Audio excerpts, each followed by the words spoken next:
is God of truth. At dahil dyan, marapat lamang na kilalanin ang totoo, yung tunay, at kilalanin yung huwad. Mark 13:22, false messiahs and false prophets will come and work miracles and signs. Isa po sa mga ibinigay ng Panginoon na babala sa mga panahong mapanganib ay ang pagdating ng mga huwad na mga guro, huwad na mga mangangaral. There had always been a raging contest. Sino ang fake? Sino ang totoo? Sino ang false teacher, false shepherd? Sino ang false prophet? Lies oppress, truth sets free. Kaya mahalaga po na bigyan natin ng pansin ang pagsusuri sa mga nasa paligid at nang malaman natin kung paano tayo tatanggap o kaya ay tatanggi ng mga katuruan. Ang pag-aaral natin, how to know fakes. Paano ba kikilalanin ang mga hindi totoo? Ama namin, salamat sapagkat kayo'y totoo. At nawa yung katotohanan nyo ang siyang maging liwanag namin, ang katotohanan nyo ang siyang maging gabay sa aming buhay. We ask you, Father, to bless us, forgive us our sins, cleanse us, and teach us. Take us by the hand and guide us so that we may know the truth from lies and that we can avoid falsehood, not only in others, but also in us. Be our teacher, be our speaker, set us free, and expose the works of darkness in our midst. In the name of Jesus Christ, your Son, our truthful, loving, and caring Savior and friend, we pray. Amen. Sa pag-aaral natin po ng kung sino ba at paano malalaman yung totoo, unahin natin yung paano hindi dapat. How not to tell fakes. How not to know and how not to measure and test fakes.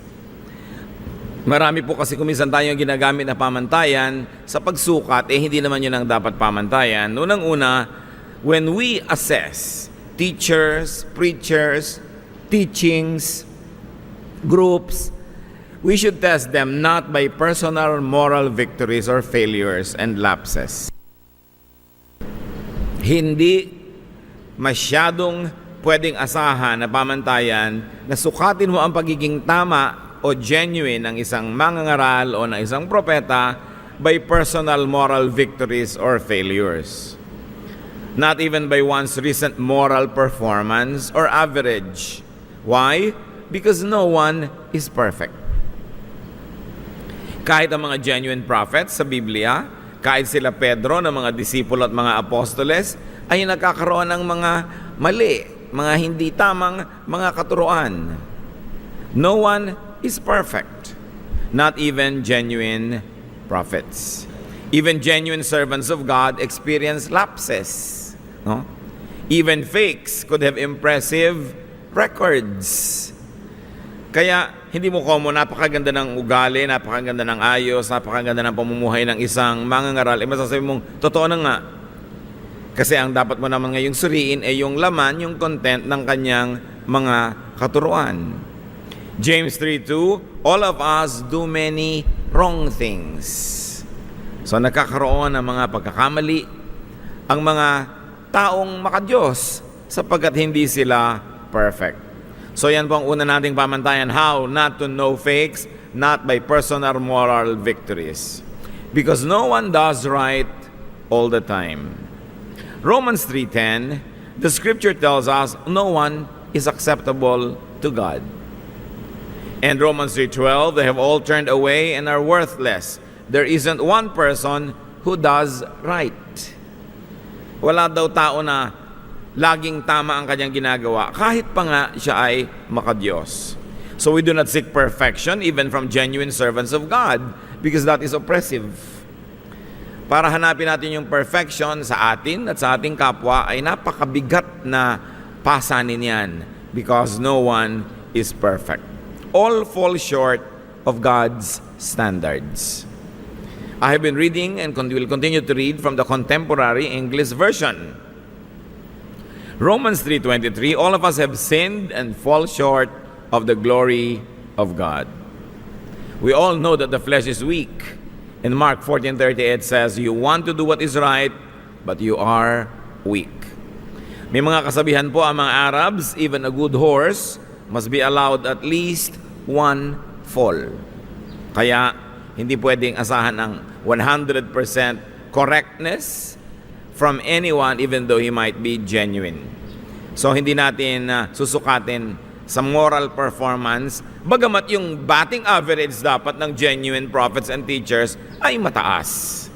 Pero hindi natin paghahanapan ng perfection. How else not to know and test fakes? Not by usual religious standards. Kung lagi nating i-apply yung usual, accepted, legalized, formalized religious standards, maraming totoong mga lingkod ng Diyos hindi papasa. Si John the Baptist nga nun, hindi pumasa. Ang Panginoong Jesus hindi pumasa sa mga religious standards ng kanyang panahon. Because some standards are man-made. Subukan nyo lamang mag-Bible study, lalo na maging Bible study leader. Pag may mga kamag-anak kayo, kasambahay ng mga kontrabida, medyo magkamali ka. O, yan ba? Yan ba ang born again? Yan ba ang Christian? Ano kasi, mali ang standard na ina-apply na sabi, oo nga, ako nga. Kahit sinabunutan kita kanina, talagang Christian ako. Nawala lang ako sa sarili. No? Kasi hindi mo pwedeng asahan na yung Christian ay perfect lagi.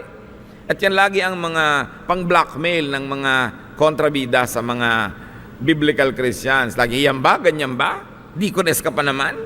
Anong ina-expect mo sa akin? Maging perfect? So, hindi tama yung standard na yun. Yung usual religious standards. Mark 7:7, the Lord speaks, you teach rules made up by humans. Alam nyo kung sinong kausap niya rito? The religious establishment. Religious leaders, religious people. Mark 7:8, you disobey God's commands in order to obey what humans have taught. Sa panahon ng Panginoon, napakarami niyang itinuwid sapagkat napakarami ng kalikuan na dahil galing sa templo, galing sa mga religious leaders, akala ng mga tao yun na yung tuwid. At yung kabaligtaran na matuwid, naging mukhang liko dahil napalitan ng standards ng mga tao. Hindi lahat ng official teachings and standards of the church, yun nga ang kalooban ng Diyos. Mark 7:9, sabi pa ng Panginoon sa mga religious leaders, you are good at rejecting God's commands so that you can follow your own teachings. Ang mga relihiyon, bagamat hindi naman matatawag na fake o demonic, at talagang Diyos din ang sinasamba, pero dahil pinapaandar ng mga tao, at dahil may mga kakompetensyang ibang relihiyon o sekta, at dahil may mga pangangailangan, madalas umiimbento yan ng mga katuruan para itaas ang sarili at ibaba ang iba, para ang mga tao'y utuin at ipasuka at pigain sa kanila ang lahat ng pwede nilang i-donate, pigain sa kanila lahat ng mga pagdurusa at pagsasakripisyo para sa ikabe-benefit ng institusyon. Maraming ginagawang ganyan ng relihiyon. At marami ring dinidemonize, pinagmumukhang masama at mali, hindi dahil totoong masama at mali, kasi hindi lang konforme sa kanilang mga molde o sa kanilang mga frames. Kaya ang kausap ng Panginoon dito na kanyang tinutuligsa, hindi naman yung mga ungodly yung talagang official religious leaders. How to tell fakes? Dapat hindi natin laging ginagawang standard ang standard ng relihiyon. Madalas pa nga relihiyon ang nagmi-misrepresent sa Diyos. Alam nyo kasi ang relihiyon, madali sana kung dalawa lang kayo, tatlo, mag-worship lang kayo, tahimik ang buhay nyo. Pero oras na dumami na ng dumami kayo, meron kayong mga empleyado na pinapasweldohan, may mga binabayarang rent, mga kuryente, nagkakaroon ng iba kung minsan ng mga priorities ng religious leaders. Puro fundraising, survival, or preeminence over other churches. Naiiba. Kaya meron ding pagpapala yung hindi masyadong malaki kasi walang masyadong maraming pressure para mag-perform, para magpalabas. Pero importante, lagi mo sinusukat, not all religious regulations are from God. Hindi naman ko mo inimbento ng relihiyon yung regulasyon at hindi diretsong galing sa Diyos. Ay masama na nga. Kumisan ginagawa nila yon to survive, to be organized, o para bigyan ng kaayusan ng mga bagay-bagay. Nakakatulong, pero hindi dapat sambahin yung mga regulasyon na yon, and definitely not to die or kill for. So merong mga religious establishment na sabi, dapat formal yung suot natin pag Sunday. Hindi naman yun masama, maganda namang observe, pero hindi mo naman dapat gawing poon yung regulasyon na pagka hindi na maganda yung damit ng tao, hindi mo natatanggapin o mamaliitin mo na, para lang hindi maging issue. Para lang mas maayos at hindi ka na mapansin negatively, edi kumonform ka na lang. Pero dapat pinipili natin, alin ba talaga yung mga katuroan na talagang kailangan dahil sa Diyos, at alin yung inilagay lang dyan ng relihiyon to make it more convenient or more organized. Magkaiba ang bigat ng mga regulasyones na yon.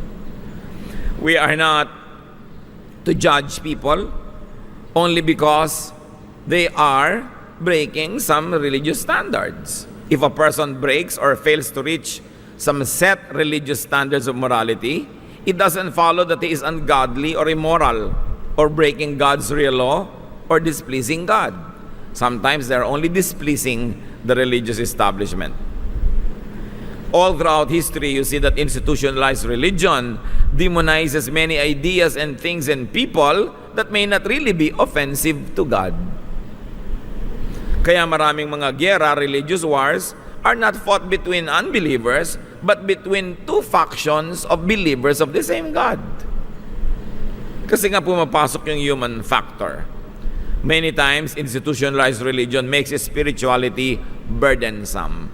And this was the glaring reality during the Lord's time. That's why the most acidic and painful words of the Lord were addressed to religious leaders. Acts 15:10 and 19. Now why are you trying to make God angry by placing a heavy burden on these followers? The burden is too heavy for us or our ancestors. And so, my friends, I don't think we should place burdens on the Gentiles who are turning to God. Nagkaroon ng pagtatalo ang mga naunang mga Kristiyano kung anong gagawin nilang patakaran sa mga hindi naman Hudyo na naging Christian, sa mga Gentiles. Yung iba, sabi nila, kailangan maging Christian tulad natin. So, kailangan the men should get circumcised, they should observe our dietary laws, they should observe our traditions before they can become Christians. At sabi nga nitong matalinong nag-observe na ito, ang mga ninuno nga natin, hindi naman nasunod lahat ng regulasyon ng templo. Hirap na hirap ang lahat ng henerasyon ng mga Hudyo. Sa dami na ng naipataw nating mga bawal at mga do's and don'ts, hindi naman natin nasunod. Ang bigat, ang hirap.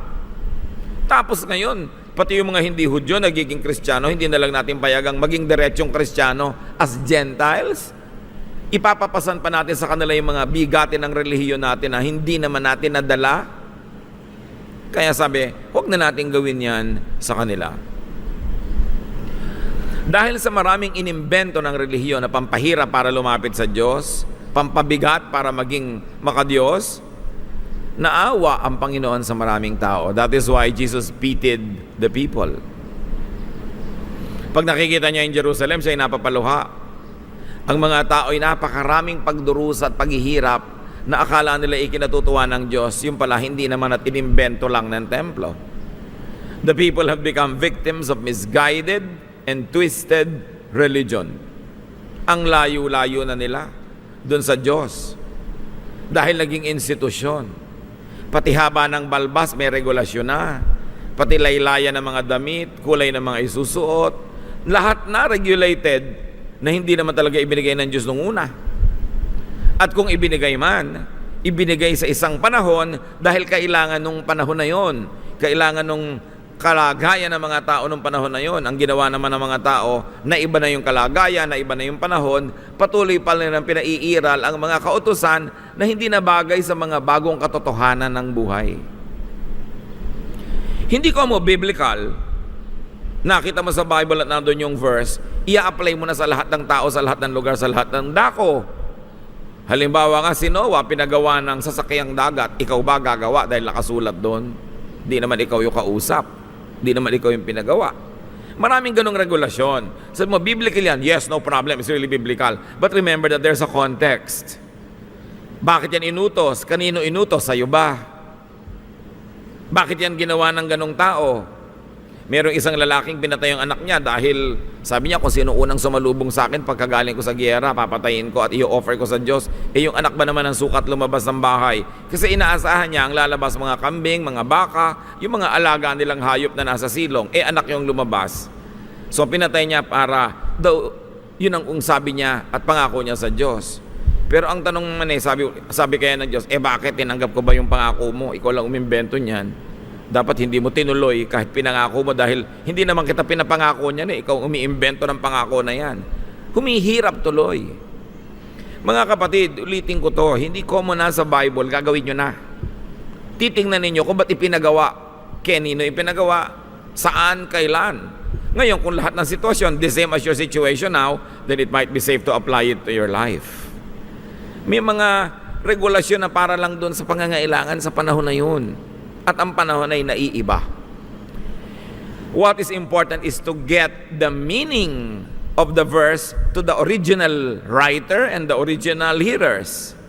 And then apply its significance to us now. Ano ba yung kahulugan niyan doon sa unang nakarinig at tinuruan? Ngayon, iba na ang kahulugan niyan sa akin ngayon, na iba na ang panahon. Ang ia-apply ko na ngayon, hindi laging yung kahulugan, kundi yung kahalagahan nun, yung significance. Matthew 11:28-30, ang sabi tuloy ng Panginoon sa mga taong naghahanap sa Diyos, "If you are tired from carrying heavy burdens, come to me and I'll give you rest." Read between the lines. Kung sobra na kayong pinapahirapan ng templo, huwag kayo doon pupunta kayo dito sa akin. Sobra na kayong pinapahirapan ng relihiyon, take the yoke I give you, put it on your shoulders and learn from me. I am gentle and humble, and you will find rest. This yoke is easy to bear, and this burden is light. So paano mo malalaman kung fake ang katuruan? Mahirap. Meron din totoong katuruan na mahirap sundin. Pero merong hirap na hindi naman kailangan. Halimbawa, kailangan pahabain mo yung buhok mo ng 3 metro. Ano naman ang kinalaman ng dami ng kuto mo sa iyong pagiging relihiyoso? Kailangan ganito kahaba yung baro mo. Kung wala ka nang kadamit-damit, wala ka nang maisuot, hirap na hirap ka nang sumunod doon. Yung hirap na di naman kailangan, malalaman mo, teka, magsususpecha ako, parang fake naman yata ito. Yung mga hirap na namamatay ka na at kailangan mo na ng transfusion ng dugo ay tumatanggi ka dahil sabi ng relihiyon at marami nang namatay. Pero bakit ko kailangan gawin yan? Meron namang technology, meron namang pwedeng ganito. Yung mga hirap na kailangan papagisingin ka lagi ng 1:30 in the morning para manalangin. Bakit na ba naabalahin ang tulog ko? Hindi ba pwedeng 7? Tulog na ba Diyos pag 7? O gising din? Gising din. Ba't kailangan ko magpuyat?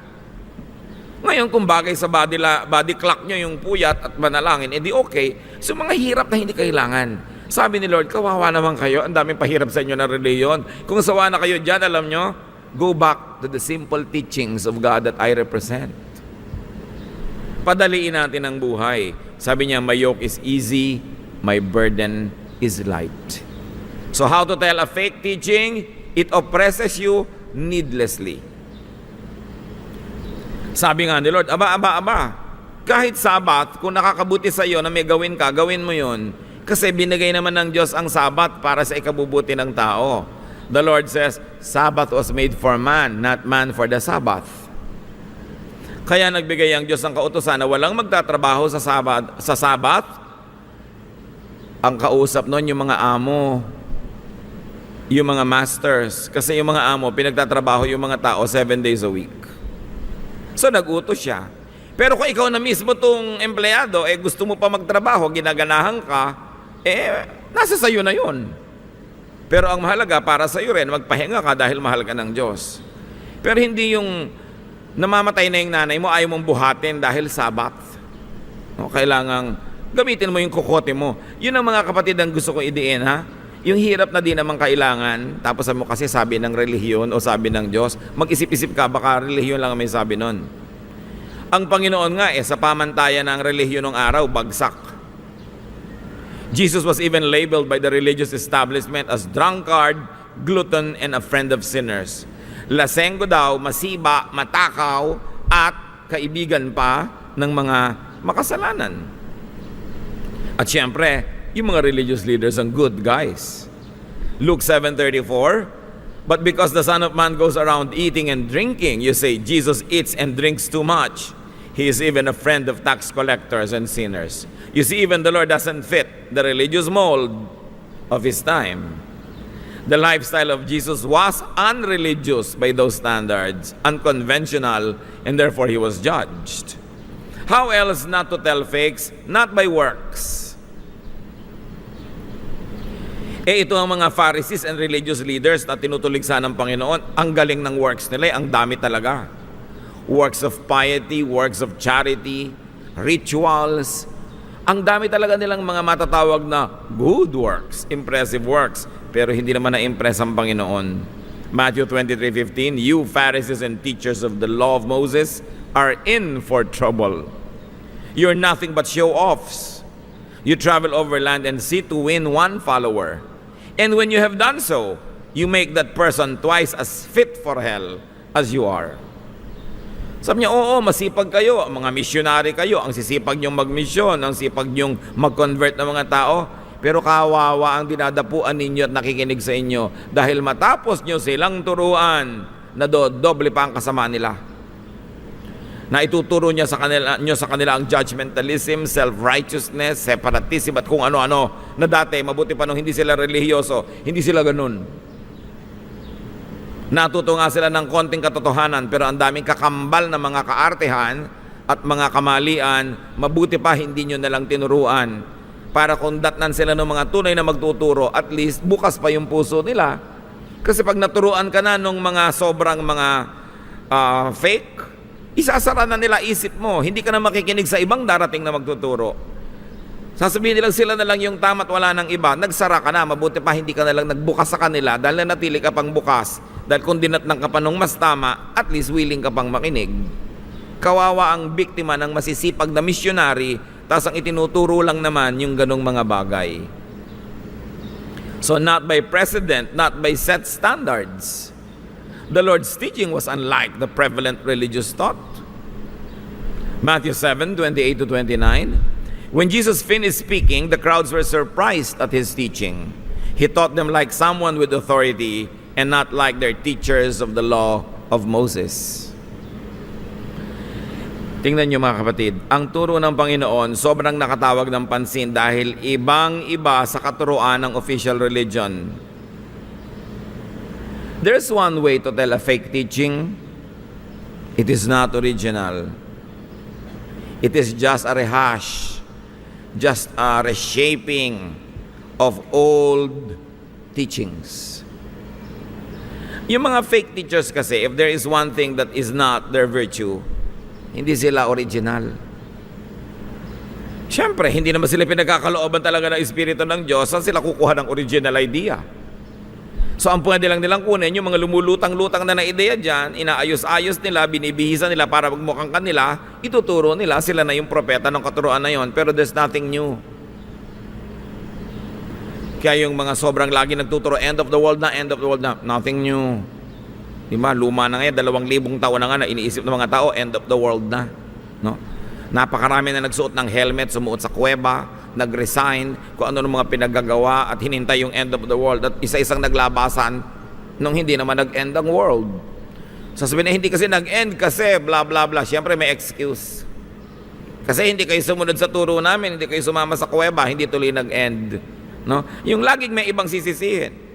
May magsasabi, itong politikong ito ang mananalo. Tapos pag natalo, kasi meron siyang ginawang hindi tama, hindi tuloy siya nanalo. Sabi sa Bible, if what a prophet says does not happen, he is a fake prophet. Magpa-prophesy ka, tapos pag hindi natuloy, ang sisisihin mo yung ibang tao, hindi natuloy kasi hindi kayo nakinig sa akin. Ang prophecy nga, pinakita na sa yung mangyayari, kaya mo sasabihin, kahit ano pa, yun ang mangyayari. Pag hindi nangyari, edi fake. Kailangan pa bang i-memorize yan? Diba? Napakarami kasing taong mga nadadaya. How else not to tell fakes? Not by outward trappings like attire or looks or style. Siyempre, what you lack in substance, you have to compensate in form. Hindi ko ang disente, ang linis-linis ng pagkakaahit, no? Ang ganda-ganda ng suot, planchadong-planchado. Pwede mo na sabihin, oo nga, maka-Diyos. At hindi ko naman ang suot, medyo Jeff Rocks at kung kakaiba, sabi mo, ay, fake yan. John the Baptizer looked weird, but was super spiritual. Mark 3:4, John wore clothes made of camel's hair. He had a leather strap around his waist and ate grasshoppers and wild honey. Although ngayon siguro, fad na yung grasshoppers and honey, pero nung araw, nawi-weirdan yung mga tao doon. Priest looked proper, religious and ceremonious, but got very low grades from the Lord.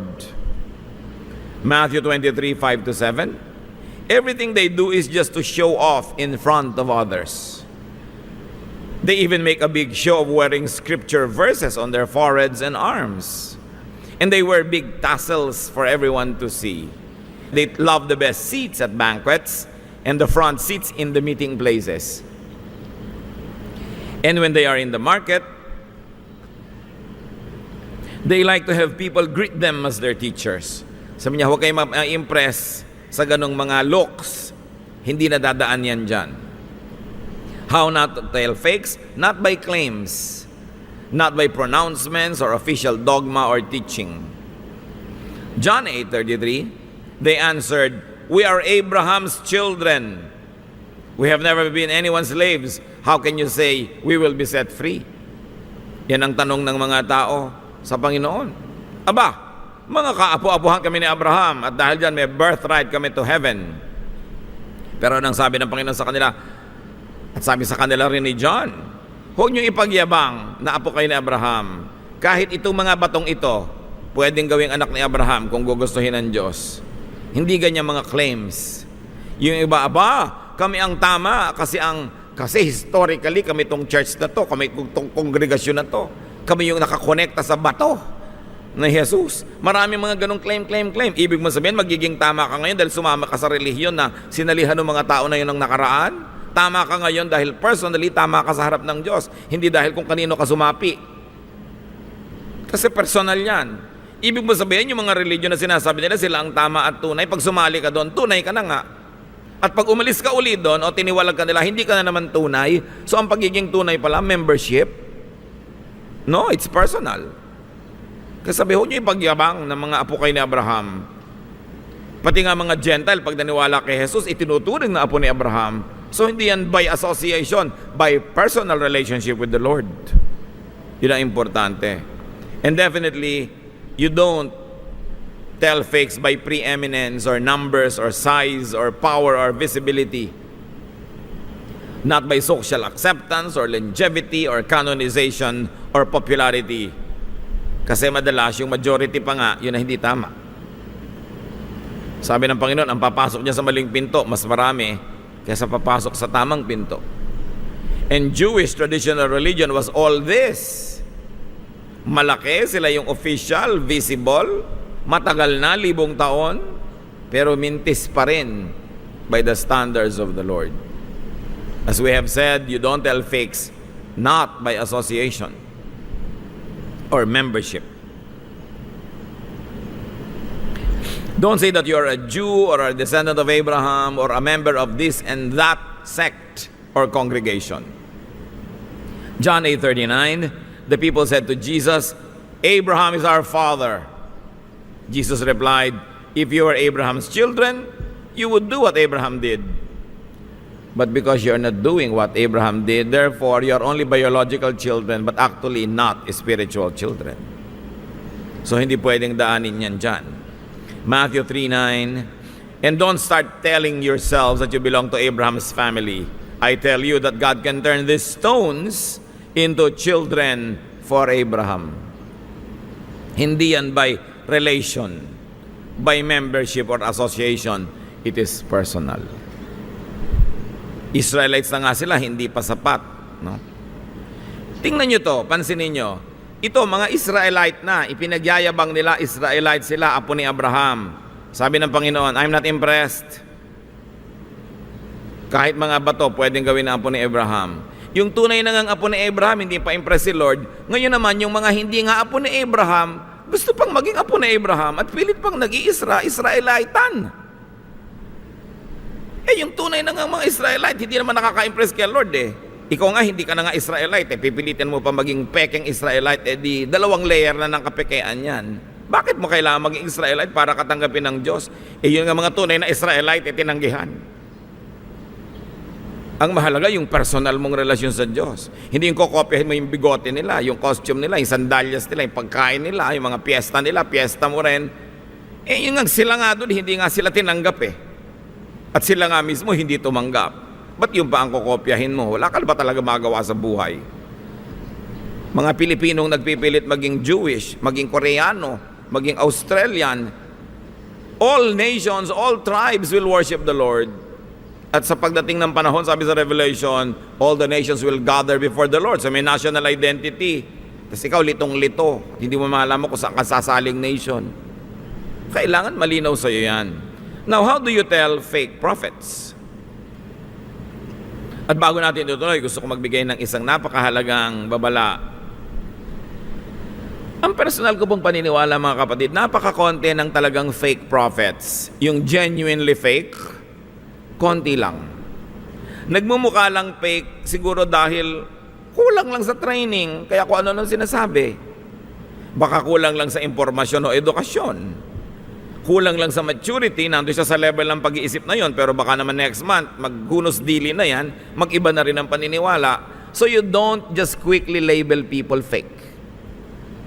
It's best not to judge anybody. Pero dapat mo rin pag-aralan para maging maingat ka kung kailangan mag-ingat. But don't judge.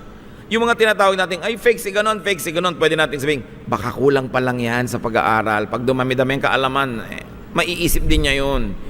Bihira siguro mga kapatid yung talagang fake, yung ipinadala ng impyerno, yung kampo ni Satanas, konti yun. Marami misguided lang o kaya ay nagpapauso, nagpapakyut. Pero hindi mo naman sasabing talagang genuine fake. Fake na fake.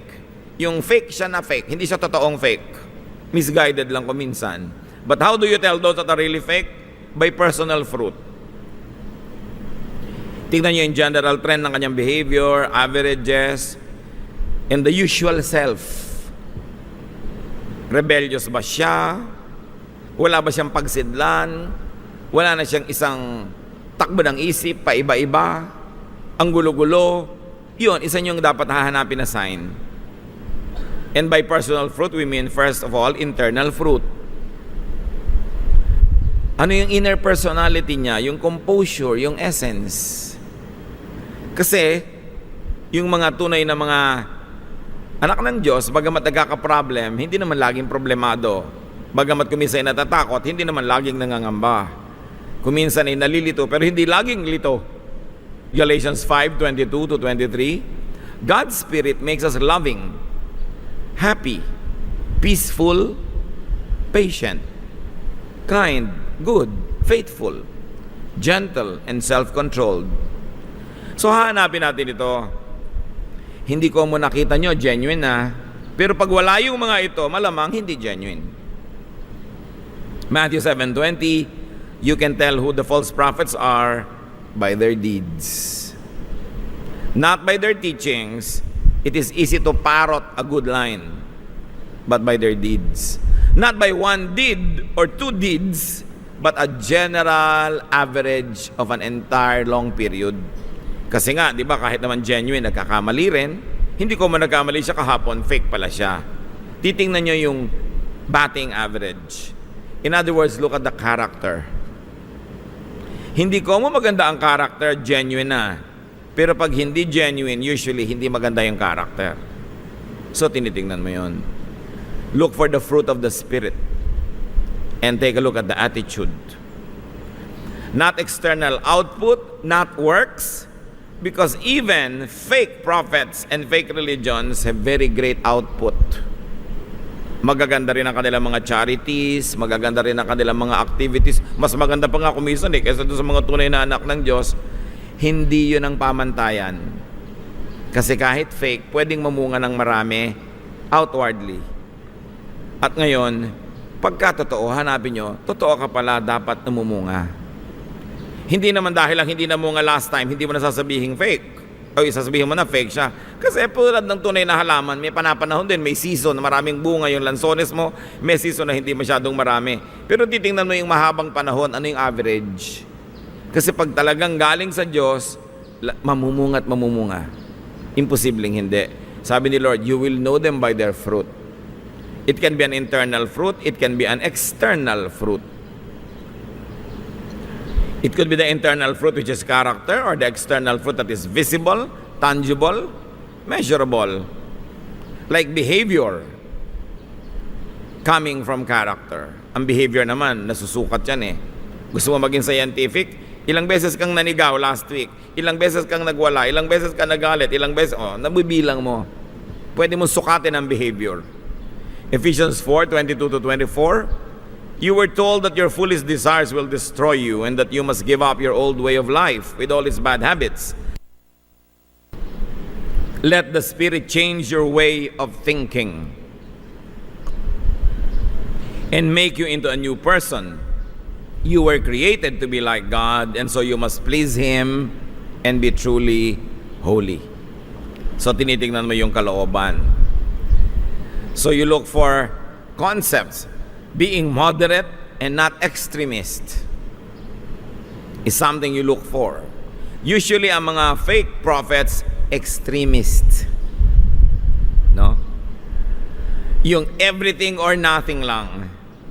Yung pagkaganito, dapat lang yung ganito kahit oppressive na. Sobrang extreme.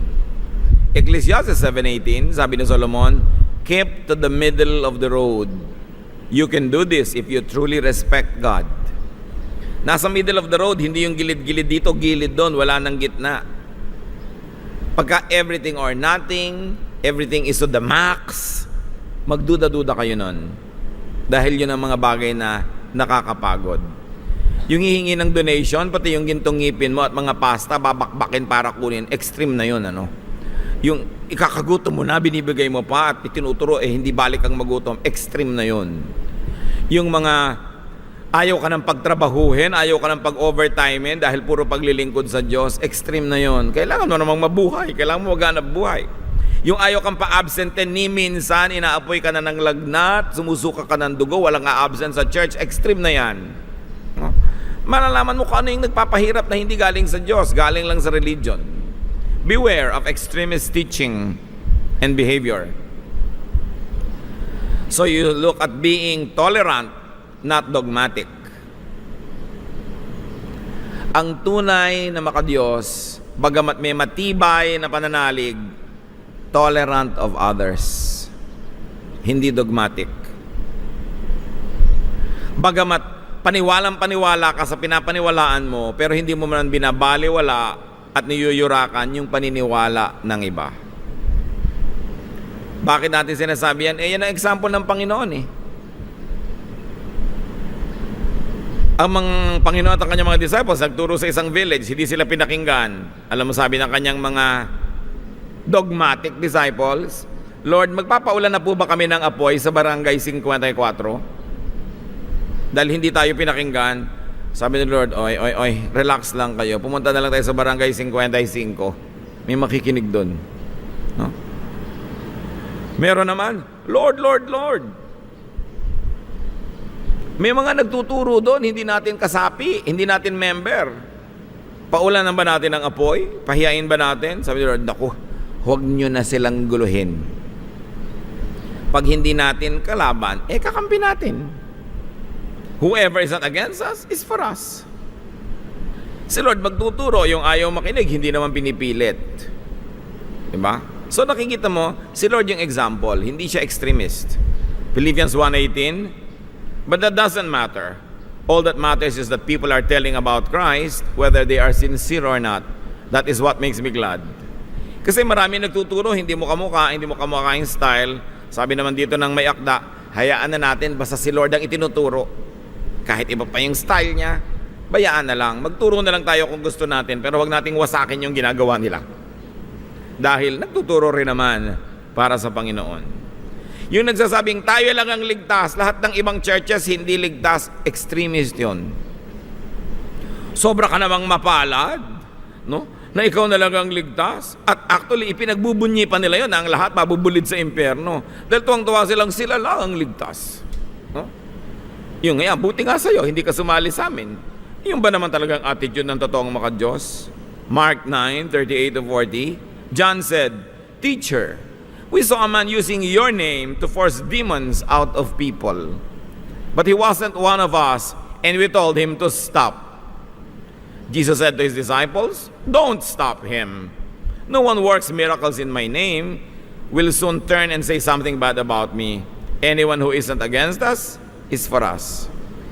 Tingnan nyo to. May nagpapalayas ng masamang espiritu sa pangalan ng Panginoon pero hindi nila kasali, hindi nila kasapi. Di ba mabuti yun? Yung possessed lumalaya, gumagaling, nagkakaroon ng kapayapaan, pinigil ng mga disciples. Why? Kasi hindi sa kanila mapupunta yung credit sa iba. Mas mamatamisin pa nilang manatiling possess yung tao kaysa ang nagpalayas, hindi nila kasapi. Sabi ni Lord, huwag niyong gawin yan, hayaan niyo sila. At least lumalaya yung mga taong ipinagpe-pray nila. Alam niyo, pagka sobrang congregationalist, sobrang church lang namin, kaduda-duda na yun. Ito na yun, yung mga disciples na to. Although yung mga disciples, remember, hindi sila fake ha, totoo sila. Yan ang sinasabi ko. Hindi ko may ginawang, hindi ka tanggap-tanggap, may ginawang mali, sasabihin mo na fake. Misguided lang, kulang pa lang sa turo. Hindi pa lang mature. Magmamature din. Pero dapat nagmamature naman. A genuine prophet is not oppressed and is not oppressive. Not vexed and not vexing. Yung genuine prophet, nakaka-relax ka na nandyan siya, hindi yung tense na tense ka dahil baka ka magkamali, patamaan ka ng kidlat. Bakit tinawag si Jesus na friend of sinners? At is ang mga sinners sa kanya. Hindi dahil konsentidor siya, kundi dahil minamahal at tinatanggap niya kahit ganun ang kalagayan. Ngayon, yung mga extremist, pati mga pinsan, mga kamag-anak, pinapakialaman. Na born again lang kahapon, pumunta sa isang party, lahat ng naninigarilyo, inagawan ng sigarilyo, masama yan. Di ba? Na born again lang last week, merong binyagan na pinuntahan ng kamag-anak, pinapatigil lahat ang umiinom ng beer. Di huwag kang uminom kung ayaw mo. Anong pake mo doon sa gustong uminom? Di ipakita mo ang iyong magandang halimbawa. Kung tinanong ka, magsalita ka. Kung may magandang kang chance, magturo ka. Pero hindi yung judge mo sila, that's evil, that's wrong. Kaya maraming born again Christian, walang madalang tao sa Panginoon kasi nakakayamot. No? They are on fire with the Lord, but they burn everyone near them. Di on fire ka lang. Tingnan mo lang, kasi your testimony will always show a city set on a hill cannot be hidden. Kung talagang light of the world ka, makikita ka kahit hindi ka maglagablab at manunog ng mga katabi mo. Importante yung hindi ka nakaka-oppress kasama. Masarap kang kasama at magaan kahit meron kang firm religious convictions, but you keep it to yourself and don't impose it on others.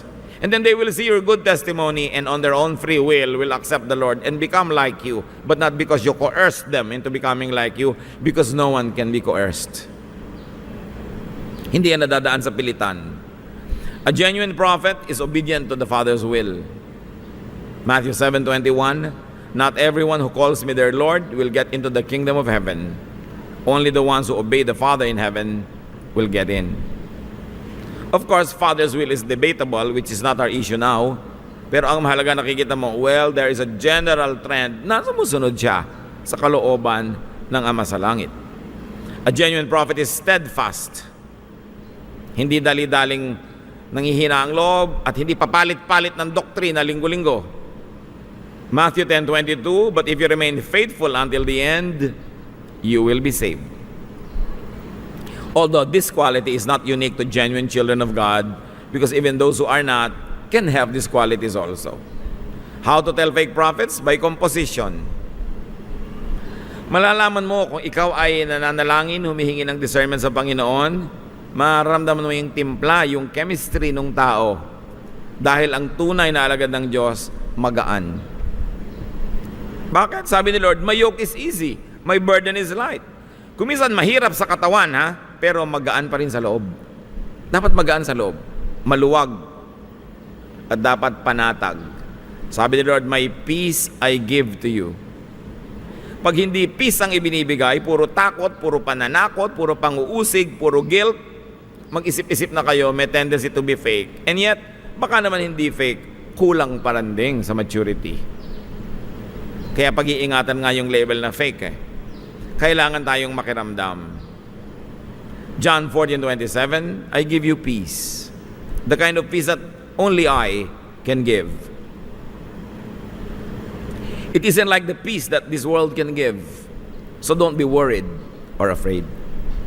In Isaiah 26:3, the Lord gives perfect peace to those whose faith is firm.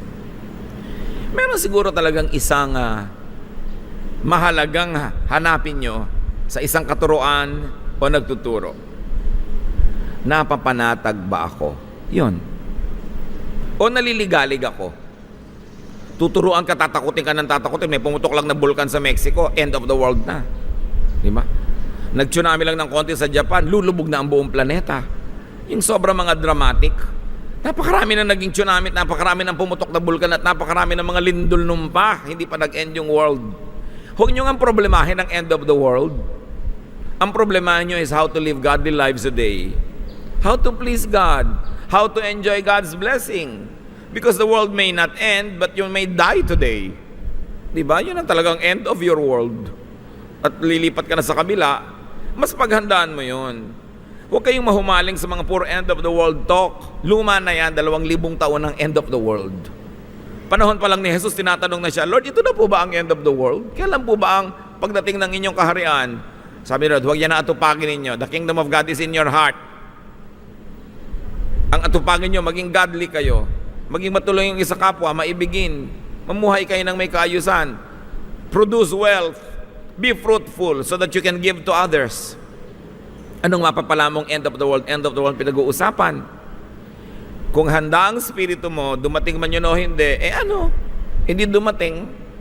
Ang masama yung handa ka ng handa at hindi naman dumating. Nasayang ang oras mo sa buhay. Ang mahalaga, lagi kang godly. Do God's will.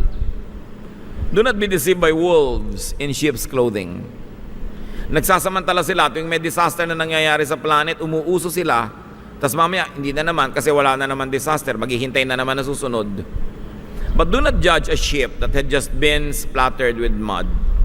Diba, sabi, huwag kayong padaya sa wolf in sheep's clothing. Pero huwag din kayong mag-judge ng sheep na nadumihan lang pala dahil natumba kanina, natalsikan ng putik, bumangon naman. Alam niyo yung mga tupa, hindi sila perfectly clean. Pero pag nadudumihan sila, kinakaskas nila yung kanilang balat sa bato, sa kadahon, kahit saan para sila maglinis. Kasi ang pinagkaiba ng tupa sa baboy, yung baboy sadyang naghahanap ng lubluban. At inaahon mo na ayaw pa. Yung tupa, hindi naman laging malinis. Napapalublob din, natutumba rin, natatalsikan, pero hindi napapakali ng matagal siyang marumi. Doon mo malalaman yung genuine. So huwag kayong magja-judge ng isang deacon, deaconess, pastor, pastora, whatever, na biglang nagkasala, nagkamali. Mga tupa siguro ang natumba, pero hindi rin yun mapapakali, maglilinis-linis din yun at magbabagong loob. Huwag nyo sabihin, ay fake pala siya kasi may nagawa siyang mali. Kasi pagka ganun ng standard, wala nang totoo. Si Jesus lang. Huwag tayong masyadong masungit at masyadong mahigpit sa kapwa. Gusto nyo maging mahigpit sa sarili. Pero wag sa kapwa, dahil ganoon ang Panginoon. Ask for discernment. So kung tatanungin nyo pa rin ako, teka pastor, ano talaga, paano namin malalaman yung fake? Hindi ko pa rin sinabi, di ba? Isipin nyo. Kasi walang pwedeng sabihin, ito. Kailangan nag-iisip ka, tinutulungan ka ng Espiritong Banal.